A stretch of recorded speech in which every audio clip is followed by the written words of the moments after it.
We've been following this donkey through Scripture again. But this time in our little journey, we're mixing in elements that are associated with what we are calling holy fuel. It's that fuel that takes you on the long haul. It's that fuel that powers your pursuit of God when you just don't feel like getting up because somebody took an hour of sleep away from you. It's that fuel that tells you you're in this for the long haul. And we started with the knowing donkey, and he taught us the importance of knowing who God is, the provider. Last week we met the very intense little forgiving donkey that reminded us that grace carries us forward. And today we blend in a different kind of donkey. It's called the discerning donkey. And so for this, before we can actually talk about the donkey, I kind of got to do some stage setting for you. Now, if you're doing the 365 reading challenge, you're going to say, wait a minute, I read this story this week. Imagine that. We're going to preach on a sermon that you actually read a story this week. Good thing somebody didn't plan it that way, right? But this is where it starts. I am in Joshua chapter 9, if you wish to turn that way. And I am going to start in verses 3 through 5. However, when the people of Gibeon heard what Joshua had done to Jericho and Ai, they resorted to a ruse. They went as a delegation whose donkeys were loaded with worn-out sacks and old wineskins, cracked and mended. They put worn and patched sandals on their feet and wore old clothes. All their bread or their food was dry and moldy. Then they went to Joshua in the camp at Gilgal and said to him and the Israelites, "We have come from a distant country. Make a treaty with us." So, news travels fast, and the walls of Jericho went tumbling down.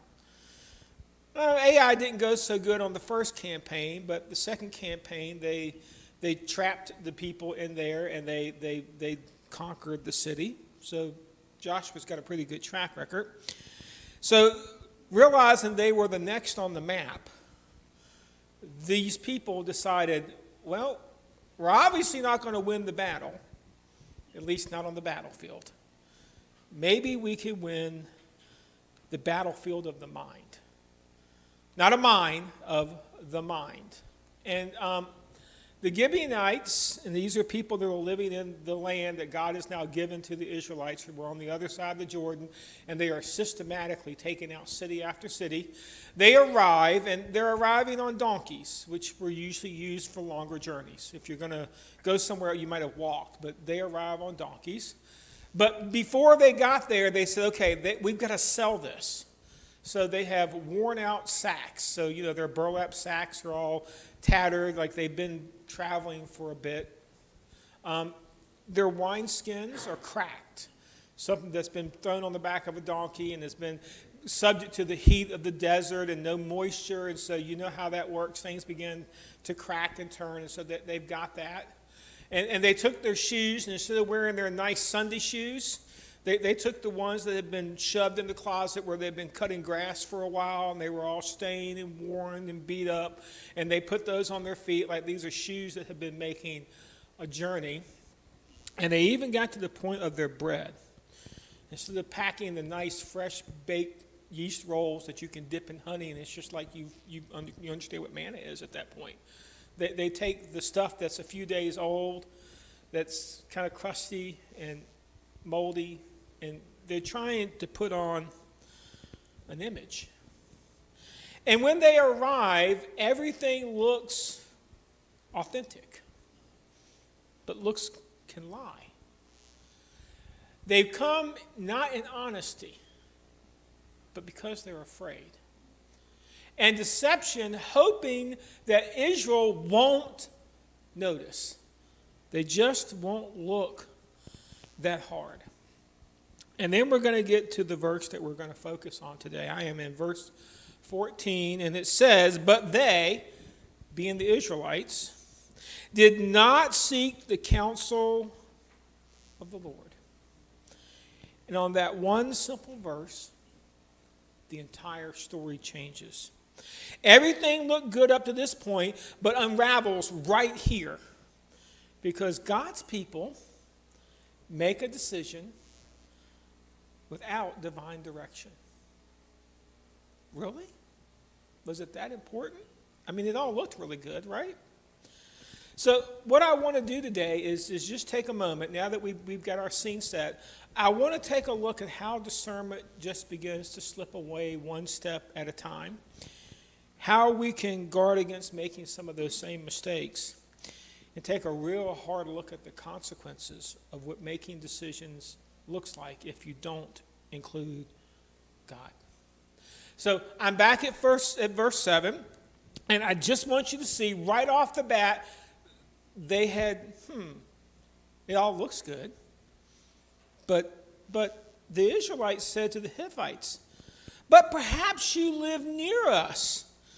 So how can we make a treaty with you? So the Israelites knew what they had been told to do. What was their instructions? Make no treaties with the people in this land, level the cities, take everything, don't leave anything undone, finish it all. So these people arrive, and their first reaction is, well, let's stop and think about this for a second.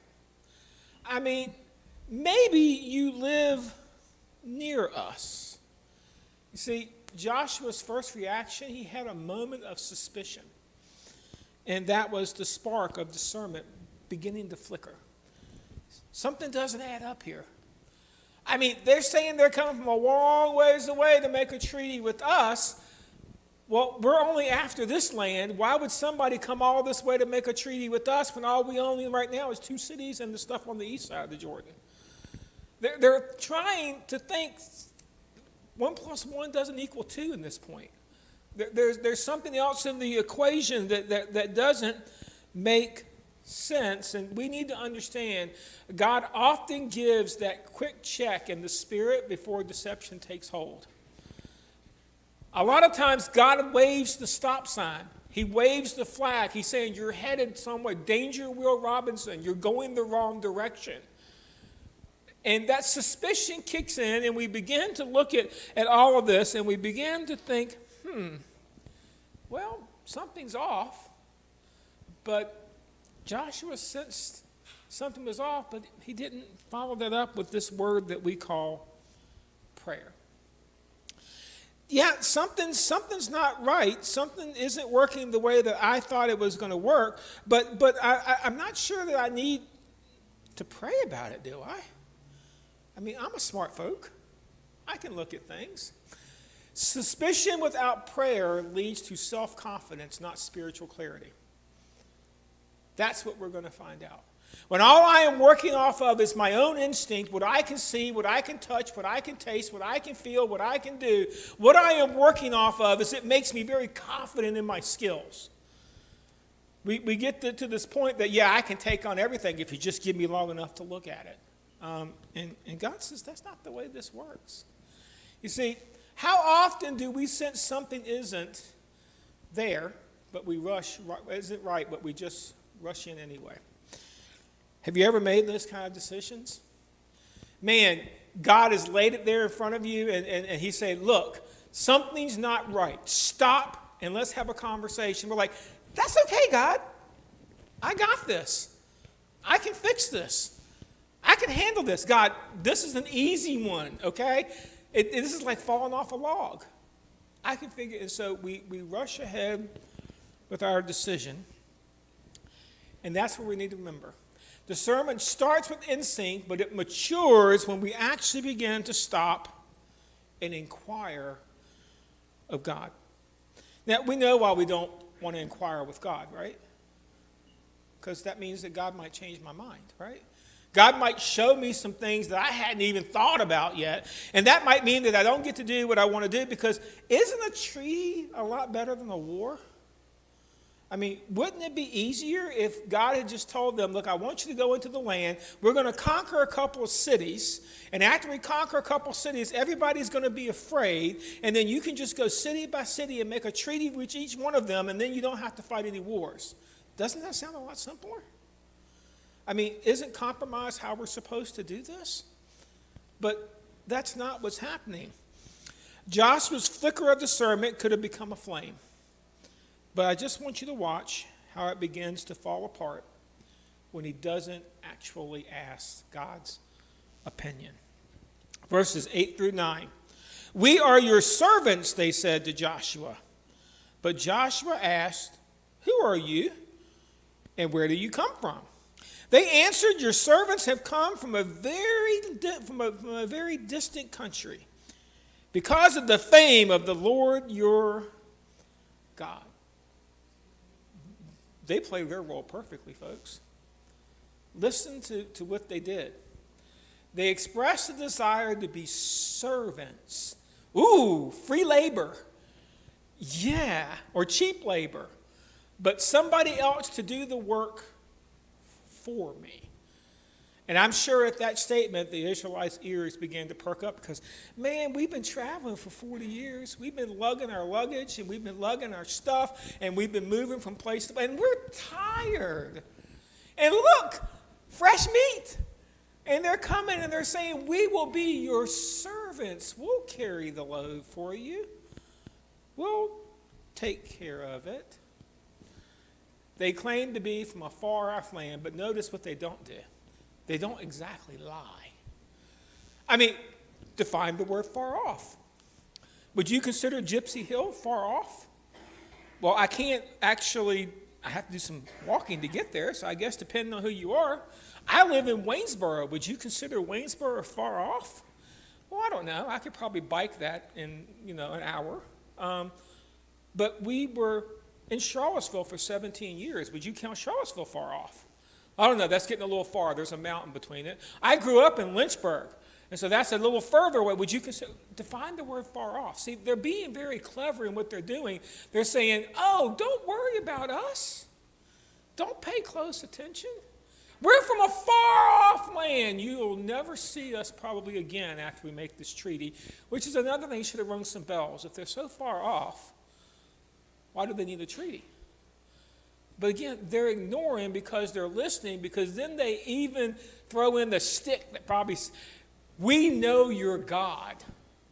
We've heard the stories of what happened in Egypt. We've heard the stories about the Red Sea. We've heard the stories about how God gave you manna. We've heard all of these stories. We've heard the story about what happened in Jericho. We heard the story about Ai. We've heard all the stories, and we believe in your God. And man, they sold it. They absolutely sold it. And the thing that you need to remember amongst all of this, Joshua questioned them, but he absolutely, positively never questioned God. As you read through this story, what you shall see is that Joshua questioned the Gibeons, people from Gibeon, but he never, ever stopped to question God. He asked the right questions, but he asked the wrong people. I mean, he asked all the things he should be asking. That, hey, maybe you're not who you say you are. Maybe you're not from where you say you are. Maybe you're lying to me. But he never asked God those questions. He was thorough, and here's a good word, in diplomacy, but silent in devotion. He did a good diplomatic move. He signed a treaty that meant no war. But when it came to what God said he was supposed to do, he left somebody out of the conversation.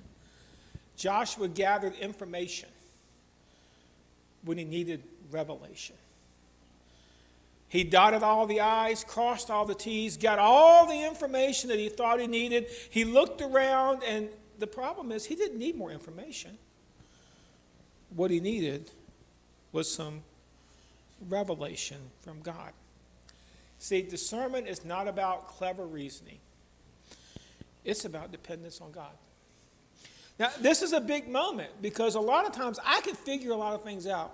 Believe it or not, I'm a pretty smart guy when it comes to some of this stuff. I usually have pretty good instincts about people, and I can make huge decisions in a hurry, but it's not about whether or not I've got it all figured out. Remember, who was supposed to be leading the army of God?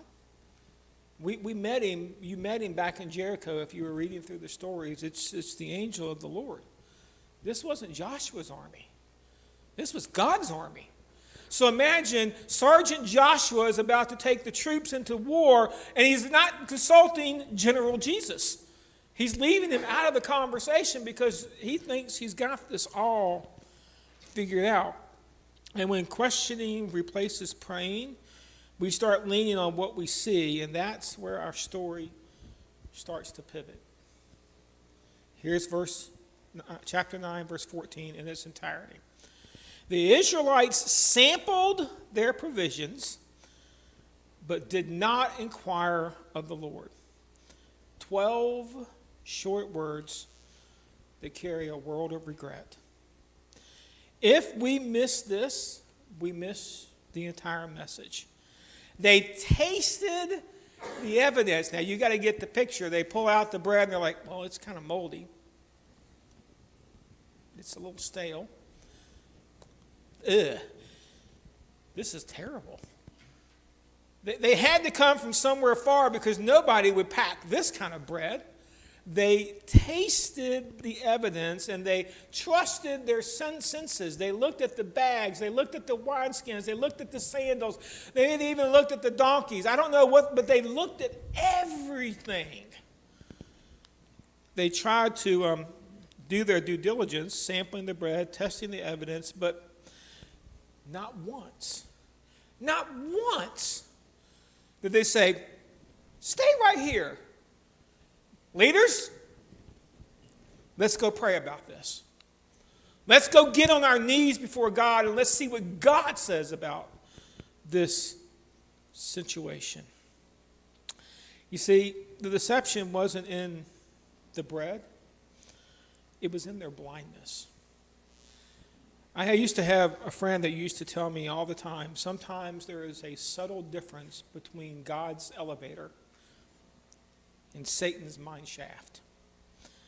Both look like a way up or down, but both make a promise of movement. Only one of those will lead to life. The other, not so much. And without discernment, we can just mistake the mine shaft of our enemy that will lead us to doom for the open door and the promise of God. When prayer is missing, I just want to let you know something. The price is coming. That is where verse 14 becomes the hinge in this whole narrative. Because everything builds toward this moment of neglect. They did not inquire of the Lord. Everything unfolds from its consequences. If they had just stopped for a minute and prayed about it, the story would look extremely different. One unprayed decision can produce years of unwanted obligation. Every donkey in this series has carried something: knowledge, forgiveness, and now we get to this idea of the burden of discernment. And when the curtain is pulled back, we get to start seeing the consequences of our decision making. I'm in verses 16 through 21. 3 days after they had made the treaty with the Gibeonites, the Israelites heard that they were neighbors living near them. So the Israelites set out on the third day and came to their city of Gibeon, Kephra, Beroth, and Kiriath-jearim. And I didn't name these cities, and I probably didn't pronounce them right. But the Israelites did not attack them because the leaders of the assembly had sworn an oath to them by the Lord, the God of Israel. Now, stop for a minute and think about it. Not only did they make a treaty with these people to say, okay, you can be our friends, they sealed it by saying in God's name. Did anybody ask God if he was interested in that treaty? Or did they just sign it? The whole assembly, so Israel is upset now, the whole assembly grumbled against the leaders. But all the leaders answered, we have given them our oath by the Lord, the God of Israel, and we cannot touch them now. This is what we will do to them. We will let them live, so they swore to. We will let them live, so that the God's wrath will not fall on us for breaking the oath we swore to them. They continued, let them live, but let them be woodcutters and water carriers and service the whole assembly. So the leaders promised to them was kept. So 3 days later, the wool is pulled from over, and they get to see how everything's are going. And I do want you to see Joshua kept his word, integrity intact. But the damage was done. You see, discernment delayed becomes deception exposed. Joshua kept his word, but again, this is what God's going to do. While God cannot redeem our missteps, he would rather prevent them, but there was no going back. When we fail to seek God's direction, we are serving up what we were meant to subdue. Israel was called to rule the land, but they became bound by their own unprayed promise. Ponder this for a second. How many times have we made a decision that we get in this moment? Yeah, we're sitting there and we see that thing that we want and we really can't afford what we want, but then they say, we can sell it to you in so many monthly payments with just a little bit of interest tacked to it. And we sign the paper and we don't realize that those monthly payments later on are going to take out a budget that God maybe had other plans for. You begin serving the debt versus subduing your future. How many times have you made a decision with somebody only to realize that the somebody wasn't honest with you, and that thing that goes wrong there begins to impact other relationships that you're trying to deal with? You see, this is what we get ourselves into. Their mistake cost them dearly, but God turned even their deception into direction. The donkeys that carried deceit now carry a divine lesson for us. And if you think this one little mistake ended during Joshua's lifetime, I'd like to pull the curtain back a little further, because this deception goes a whole lot deeper than just, I missed it, God, please forgive me. I want to fast forward. I am sitting in 2 Samuel chapter 21, and Israel is now under King David. All right? Joshua, the elders, and the original treaty makers are long gone and buried. We are hundreds of years into the future. Yet, the consequences of this one unprayed decision still kind of wander about. You see, there is a famine that reveals some unfinished business that is going on. David does what Joshua didn't do. He goes and he inquires of the Lord. And you know what the funny thing is? God answered him. He said, why is the land suffering in famine? It's really simple. It's because of Saul. His bloodstained house, he put to death the Gibeonites. So Saul comes along later, after all of this had happened, and he says, hey, I like that land. Maybe this is where I want to build my summer home. And he goes and he takes the land by force. He broke God's word. Because remember, this oath was sworn in God's name. And there's a sobering irony when you begin to pull at this really hard. Joshua teaches us how discernment is lost. How did it get lost? I made my decision without asking God, is this the right decision? I picked the job. I picked the mate. I picked the person that I thought God wanted me to be. I picked the location I'm going to live. I did it all, and I never once got on my knees and said, God, is this where you want me? Is this who you want me with? Is this what you want for my life? I made all of my decisions based on the plans that I had put in place, and I made my decision. Discernment is lost. Saul teaches us how discernment is ignored.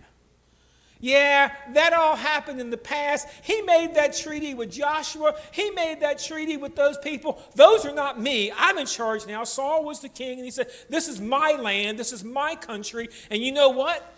I want the property, and they're not supposed to be here anyway. God said get rid of them, so I'm going to get rid of them. And he ignored discernment. And he marched the troops into somebody else's territory that God had swore to keep them safe, and he killed them. And God said, famine's coming on the land. David teaches us how discernment is restored. David is looking at this famine that's been going on for 3 years, and he doesn't guess. He said, well, maybe it's because we did this, or maybe it's because we did that, or maybe it's because we're not planting the right kind of crops, or maybe we forgot to water. David said, I have no idea what this, but I know somebody that does. I get the person that I actually need to ask this question of. And it says he inquires of the Lord. That's a big statement. If only Joshua had done that. If only we had done that. Perhaps this is one of the reasons, because David is not a role model citizen. But maybe this is one of the reasons God calls him a man after God's own heart. While he was not perfect, he consistently sought God's counsel. Even when he sinned and it was time to repent, back to his knees he went. So I want to kind of wrap things up by just taking some lessons. Lessons for us today. Not lessons for them in the past. Some lessons for me today, standing here in 2026. What can I put into my life that will fuel it? How do I gain discernment? So let's start with some lessons from Joshua. Even worn out things can deceive if we don't pray through them. Even those tired old things that we think have nothing left in them, they're all out of steam, they're all gone, I can handle this. Even those worn out things, if I don't pray about it, it's probably going to come back with bad moments for my life. Discernment isn't suspicions. It's submission to God's voice. If all you're going off of is what I think, I feel, I see, what I know I can do, if you're just limited to those parameters and understand you don't have good discernment, you have good suspicion. Discernment starts when you begin to say, okay, God, I see what I see. Now I want to see what you see. I want to see what is it I'm missing in the equation. What have I overlooked? What have I not thought about? God, I don't have all the answers. So now I'm going to come to the one who does have all the answers. Here's an important one. Even good leaders stumble, but they lean on logic instead of the Lord. If you're reading through Joshua, that's where you are right now, and you read through it and you think about all the cities that he conquered, all the successful battles that he had. It says that Joshua did everything Moses commanded from God. It says that he followed the plan perfectly, except for this moment. Except for when he had it standing right there in front of him, he made the decisions. And you know what? It happens to every single leader. I don't know any leader at all that is always right. Hey, parents, I don't know any parent that is always right. As a parent, we've made decisions that we're like, man, I'd like to have that a do-over a couple of times. You get it. You're not going to be perfect in this. So that means even when you make it, then you've got to use a little discernment about your discernment and go and inquire of the Lord, God, what do I do now? Because you know what? This is messed up. Prayer is the hinge that keeps perception from becoming presumption. But they did not inquire of the Lord. If that one statement was missing, the entire story changes. But that's the lesson. So now we drop to Saul and David. We're a few hundred years into the story here, and this is what we get to learn. When we don't seek God, we don't just risk inconvenience, we risk inheritance. If I make decisions with no God included in them, then you understand I'm not just putting that decision at risk. I am not just making something that's going to inconvenience my life later. I literally may find myself bound to a decision that affects my inheritance. Not my inheritance in this world, but my inheritance with God. It affects my ability to serve God because I made a decision in the here and now, didn't ask God about it, and now I'm asking God to bless the things that I'm doing now. And then we sit there and say, God, why aren't you blessing me? God, why is there famine in my land? Well, it's all because you put to death discernment. You marched in and took what you should not have taken. You did not take time to stop and inquire on the Lord and say, you know what? Your blessings are going to be impacted by that. Poor discernment doesn't just affect us. It affects those who come after us. Now there's a big lesson that we don't want to learn. My decisions today don't just impact me. Since I am a pastor at a church, my decisions impact everybody sitting here in the pews.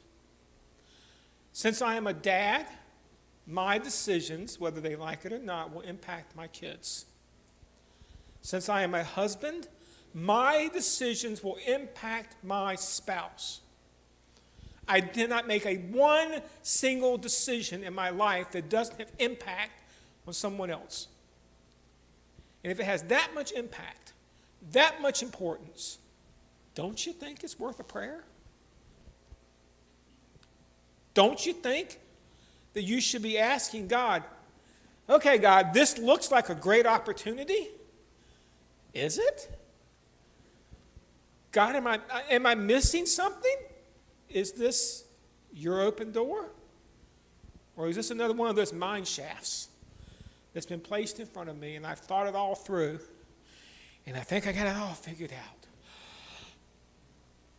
But maybe there's something I'm not seeing. Is prayer worth that to you? See, seek the Lord early or you may have to seek him later. It's just the later is going to have a whole lot of pressure to it. Would it not have been easier if Joshua had just said, take 5 minutes, let's go pray about this and let's make sure to see what God says about it, instead of having to deal with the treaty, having to deal with people that he was now going to turn into slaves, woodcutters and water bearers, having to deal with the fact that they're occupying land, and so therefore they're still going to be putting up their Asher poles, and they're still going to be worshiping their God. It's all going to still be happening right there in Israel's own backyard because they're not allowed to touch them. And they couldn't convert them, so there they are. They're just going to live there. Wouldn't it have been easier if Saul had went back and actually read the lesson and read the oath and said, I can't have that property? It's interesting. It took 3 leaders to make one decision before it got made for God. And how did he get made for God?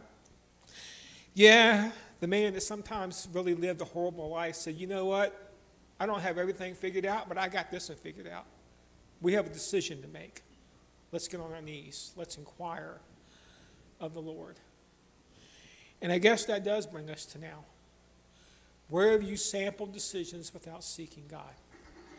Would you like a notebook to start writing them down? I got more than I can think about. But where have we sampled? Or more importantly, where are we currently sampling? Or more importantly, where are you going to sample without seeking God? How many decisions are you really willing to make before your next life choice? You've got to get it. Pause and pray. Now, this does not mean I expect you to be walking through Walmart and you're standing there at the shelf and you're looking at the aisle that says Crest or Colgate. Let me stop and have a prayer meeting. God does not care what kind of toothpaste you use. God cares that you actually use toothpaste. Okay? Pick your brand. This does not mean that we have to take every little trivial moment in our life and pray, but these are the decisions that are going to shape our life forever. Are those decisions going to God in prayer? When our elders meet and we have to make decisions, are we taking those decisions to God in prayer? Because it is going to impact our church for generations to come, every decision we make. Unfortunately, a lot of times when we just make our decisions out of our own brain, you know what else happens is we get paralyzed with it. I can't make a decision because what if I make the wrong one? So we sit there and we talk about it and we talk about it and we talk about it and we talk about it until everybody feels comfortable. And we talk so much and we forget, oh, wait a minute. We didn't talk to God about it. Maybe he could have saved us a lot of time because he said, nope, that's a mine shaft. Yep, that's a door. Those are the easy ones to pick out. Let the Spirit show you whether you're standing God's elevator, enemy's mine shaft. Because I'm going to tell you, when you're sitting there looking at the door, you can't tell the difference. How do I know that? Because I picked the wrong door enough times. I am not speaking from wisdom, I'm speaking from experience. You cannot look at that door and see all the way down all the things it can do or will do to your life. But God can. And no, he may not give you the whole details of what's going to happen. He's not going to give you that moment. But what he will say is, hey, look, that's probably not the move you want to make. He just won't give you peace about the moment. He won't let you step through it because you've asked him to get involved in it. Instead, we usually make our decisions and then we lay in bed staring at the ceiling saying, what have I done? Man, I wish I could have a do-over. Be discerning. Look at the door. You see, the Gibeonites, the Hivites, or however you wish to address them, well, they came and they looked good, right? I mean, they came on those donkeys and they gave all the evidence, but it wasn't the Gibeonites that had the issue.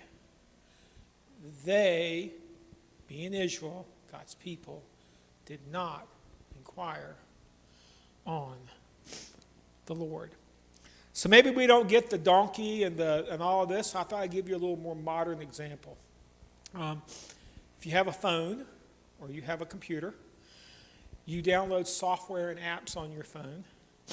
How many times in your life have you downloaded something and when you first open it up, that little box comes up that is the criteria for using the software?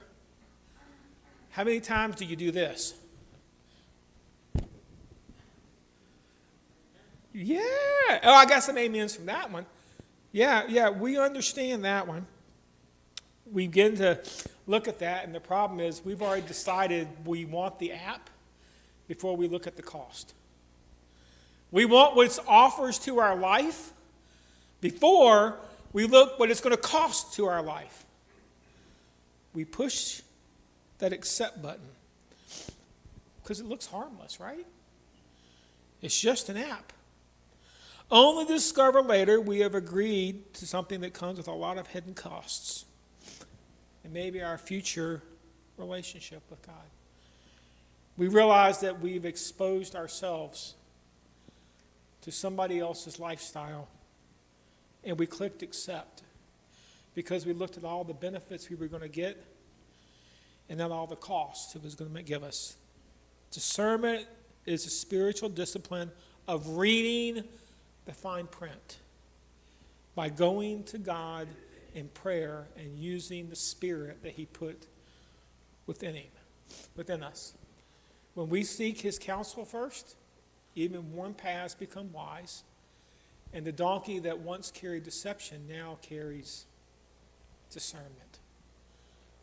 God working with us, fuel for the long haul.